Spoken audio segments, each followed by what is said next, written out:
আশা করি আপনারা পদ্ধতি 2 নম্বরটা অবলম্বন করলে আপনার সৃজনশীলে 8 থেকে 9 নাম্বার পাবেন।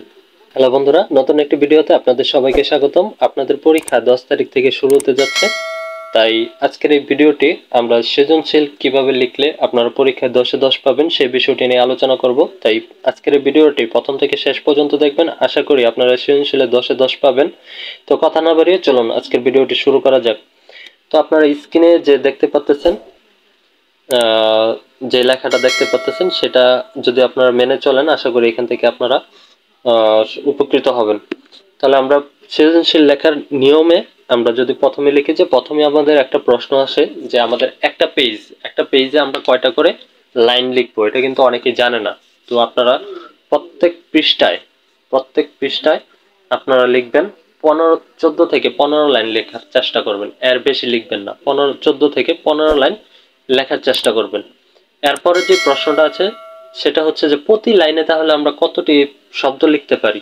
তো এটাও আপনাদেরকে আজকে দিয়ে দিতেছি যে আপনারা সবসময় প্রতি লাইনে 5 থেকে 6টি শব্দ লেখার চেষ্টা করবেন। 5 থেকে 6টি শব্দ লেখার চেষ্টা করবেন। তাহলে দুইটা প্রশ্ন উত্তর পেলাম, একটা হচ্ছে প্রতি পৃষ্ঠা 14 থেকে 15 লাইন এবং প্রতি লাইনে 5 থেকে 6টি শব্দ লিখবেন। এরপরে যে প্রশ্নটি আসে সৃজনশীল প্রশ্ন লেখার সময়, সেটা হচ্ছে যে আমরা প্রত্যেকটা সৃজনশীলের জন্য আমরা কয়টি করে মানে কতটুকু সময় দেব। তো সেটা আমরা আপনাদেরকে বলে দিচ্ছি। আপনারা প্রত্যেকটি সৃজনশীল লেখার জন্য আপনারা 21 মিনিট করে সময় নেবেন। 21 মিনিট করে সময়ে যদি আপনারা প্রত্যেকটা সৃজনশীল প্রশ্ন শেষ করতে পারেন, আশা করি সবগুলো সৃজনশীল প্রশ্ন আপনারা উত্তর দিতে পারবেন। এখন যে বিষয়টি হচ্ছে যে আমরা যে 21 মিনিটে লিখবো, তাহলে ক, খ, গ, গ চারটা সৃজনশীল, চারটা প্রশ্নেতে তাহলে আমরা কোনটাতে আমরা কতটুকু সময় দেব, তো সেটাও আমরা আপনাদেরকে বলে দেব। আপনারা একটু ধৈর্য সহকারে দেখুন ভিডিওটি। তো আপনারা ক নাম্বার যে প্রশ্নটা রয়েছে, ক নাম্বার প্রশ্নেতে আপনারা 1 মিনিট সময় দেওয়ার চেষ্টা করবেন। 1 মিনিটের বেশি সময় দিবেন না। ক নাম্বার প্রশ্নেতে আপনারা শুধুমাত্র 1 মিনিট সময় দিবেন, তার থেকে বেশি সময় দিবেন না। আর পরবর্তী যে প্রশ্নটা থাকতে পারে, তাহলে আমরা খ নম্বর প্রশ্নে কত উত্তর মানে কতটুকু সময়ের মধ্যে আমরা লিখবো। তো খ নম্বর প্রশ্নটা আপনারা 5 মিনিট সময়ের মধ্যে লেখার চেষ্টা করবেন। 5 মিনিট, এর বেশি সময় দিবেন না। এরপরে গ নম্বর যে প্রশ্নটা রয়েছে সেটাতে আপনারা 7 মিনিট সময় দিবেন, এর বেশি দিবেন না। 7 মিনিটে শেষ করবেন। এবং ঘ নম্বর প্রশ্নটা বড় ঘ নম্বর যে প্রশ্নটা রয়েছে সেটাতে আপনারা 8 মিনিট সময় দিবেন। তো এখানে দেখা যাচ্ছে 8 এবং 7 15, 15 আর 5 20, 20 আর 1 21, এই হচ্ছে 21 মিনিটে আপনারা 4টি প্রশ্নের উত্তর দেবেন। 4টি প্রশ্নের উত্তর দিলে একটা সৃজনশীল প্রশ্ন আপনারা 21 মিনিটে খুব সুন্দরভাবে আপনারা লিখতে পারবেন।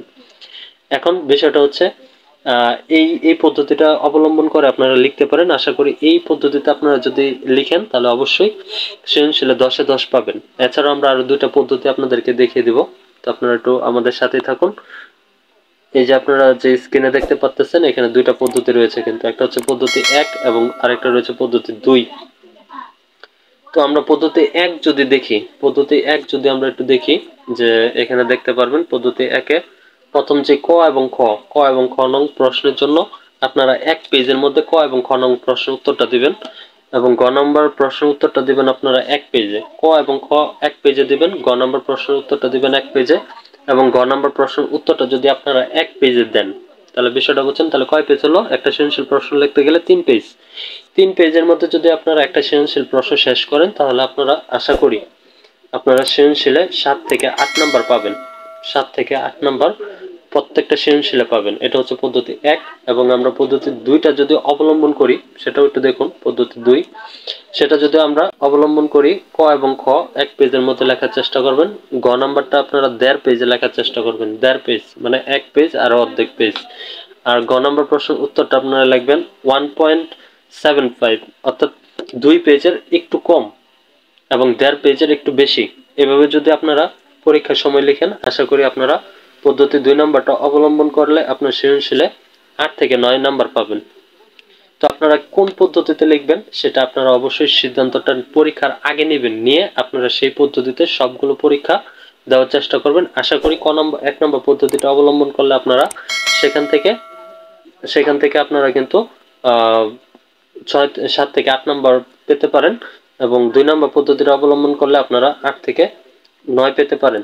তো এই ছিল আজকের ভিডিওটি। যদি ভিডিওটি ভালো লেগে থাকে তাহলে অবশ্যই লাইক কমেন্ট শেয়ার করে আমাদের পাশে থাকবেন, এবং যারা আমাদের চ্যানেলটি সাবস্ক্রাইব করেননি তারা অবশ্যই সাবস্ক্রাইব করে আমাদের পাশে থাকবেন। তো আজকের ভিডিওটি এই পর্যন্তই। ধন্যবাদ সবাইকে।